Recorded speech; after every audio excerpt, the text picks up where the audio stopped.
Kim Kardashian refuses to apologize to Taylor Swift for what went down, and I think I know why. Guys, make sure and click the plus sign because I'm going to have more on this you don't want to miss. Sound off in the comments and tell me what you think. But as you know, Taylor Swift just won Woman of the Year, and she's coming out swinging, and she's talking about the fact that Kanye and Kim did her so dirty and publicly embarrassed and humiliated her so badly that she moved to another country and barely left her house for a year and completely stopped trusting people.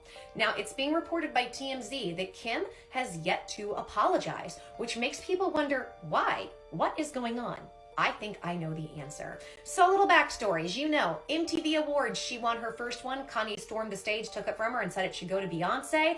Killed that moment.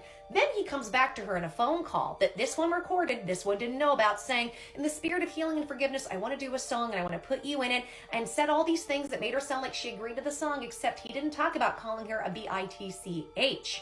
Then, this one, when they put the song out there, Taylor said she was upset, she wasn't okay with it, she didn't agree to it. This one said, oh no, yes you did. Full phone call comes out. Because she edited it, we realize that Kanye left things out intentionally. So why won't she apologize? Well, there are two things. First of all, when it comes to the Kardashians, this is basically how PR works. They will not apologize unless they have to. Now, it's interesting because we've heard reports, like if you guys remember Kathy Griffin. Kathy Griffin says she's good friends with Kris Jenner, and there are times she got in trouble and Kris Jenner said, just apologize. We apologize all the time, even if we don't mean it. Well, yes, however, that's only when they're forced. They'll do that. There's something that's going on that will very much negatively affect their PR to the point where they feel like they have to speak. So, it's kind of like what the Royals said, never complain, never explain, unless you absolutely have to. But there's another thing I think people aren't taking into consideration about this. I think, no matter how you slice it and dice it, that Kim has been in an abusive relationship with Kanye. Now, in saying that, allegedly, I am not saying that he hurt her physically, but at least we know there's emotional and mental abuse, or what looks like controlling issues. We've seen him exhibit this, not just with her, but with other people. And here's what you have to understand. She knows she's with Kanye, who is not just a genius, he's a madman. It's both. And I will tell you, I like a lot of what Kanye says, and then he says disgusting things. I think if you actually sit and listen to him in the entirety of what he says, and not just take little sound bites and sound clips, you can actually understand what he's saying. But we love to be outraged and try to cancel somebody, and yet then he's also turned around and just done horrible things. It's a mix of both with Kanye. But you have to understand that she's been living with that. And if you remember, she and her sisters have talked about this. When Kim was with him, Kim's number one priority was protecting Kanye, especially from himself. And I think it's going to come out more and more as they're no longer together, how much she was actually protecting him from his own self-destruction. And I could go, that's a whole other video we can go into, but here's the point. Right now, at this point, it's not just about making an apology and making amends.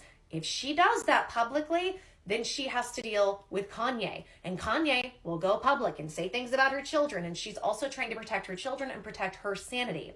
The other thing is, guys, when you're in abuse, you don't always see it. You don't always understand it. It can take weeks, months, or years to uncover.